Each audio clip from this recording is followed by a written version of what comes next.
ललिता मराठी किचनमध्ये आपले स्वागत। का जाळीदार झाला मस्त एकदम। आज आपण खमंग असा ढोकळा बनवून घेऊ।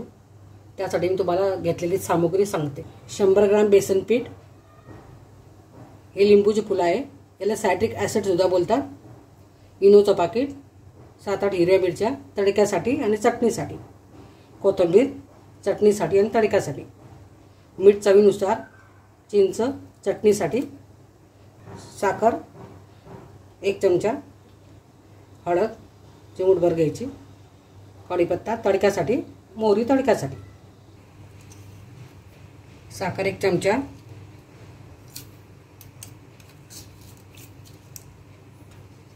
आणि लिंबूची फुलं 1 चमचा। हे आता आपण पाण्यामध्ये विरघळून घेऊ।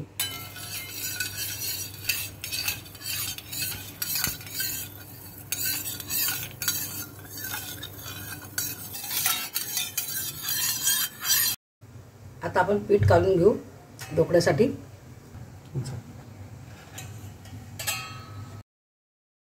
बेसन पीठ,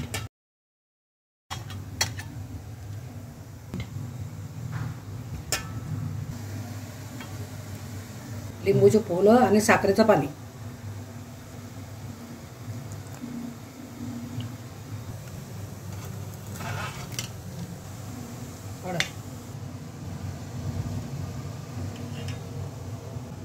ताक। आता हे मिश्रण सगळं एकजीव करून घेऊ। थोडं पाणी ॲड करत राहायचं, असं हलवत राहायचं, एका साईडलाच फिरवत राहायचं, थोडं पाणी ॲड करायचं।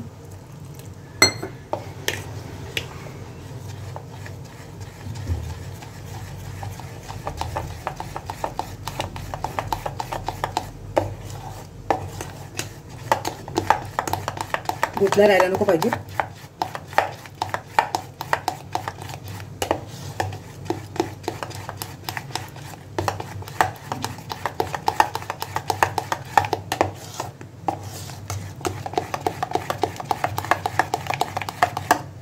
आता हे मिश्रण चांगलं काढून झालेलं आहे, असं काढून घ्यायचं। आता हे दुसरं भांडं घ्यायचं, याच्यामध्ये बनवायचं आपल्याला। याला थोडं तेल लावून घ्यायचं, असं तेल लावून घ्यायचं याला। आता इनोचं पाकिट आपण टाकू,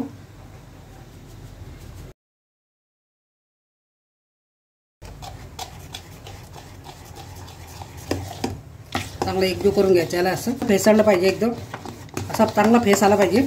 असं हलवत राहायचं, एक साईडने हलवत राहायचं, चांगला फेस आला पाहिजे। बघा आता कसं फेस येतोय, किती फुललं पीठ येतं। आता हे भाट्यात ओतायचं,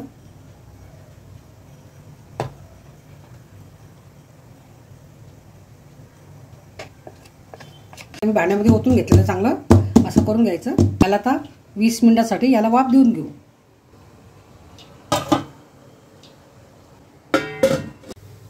आता आपण ढोकळ्यासोबत खाण्यासाठी चिंचेची चटणी बनवून घेऊ। त्यासाठी मी घेतलेली सामग्री: हिरवी मिरची, चिंच, मीठ आणि कोथिंबीर। आता आपण मिक्सरमध्ये वाटून घेऊ। मस्त छान शिजून झाला आहे, बघा टोचाला चिटकत नाही आहे। आता मस्त झालेला आहे शिजून। आता आपण ते काढून घेऊ। आता ढोकळा तयार झालेला आहे। आता मस्त खमंग ढोकळा, नरम आहे एकदम। आता याला आपण कापून घेऊ।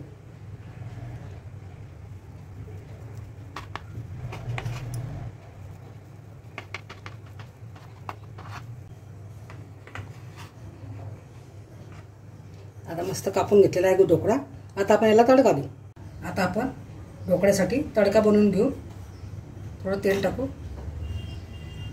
तेल गरम झालेलं आहे। आता आपण मोहरी टाकू,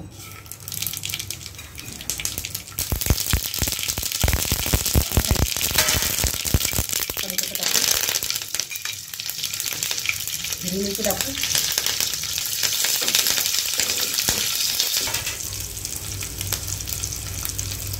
थोडं पाणी घालू, 1 चमचे साखर, कोथिंबीर टाकू. आता तडका चांगला तयार झालेला आहे. आता आपण त्या ढोकळ्यावरती टाकू.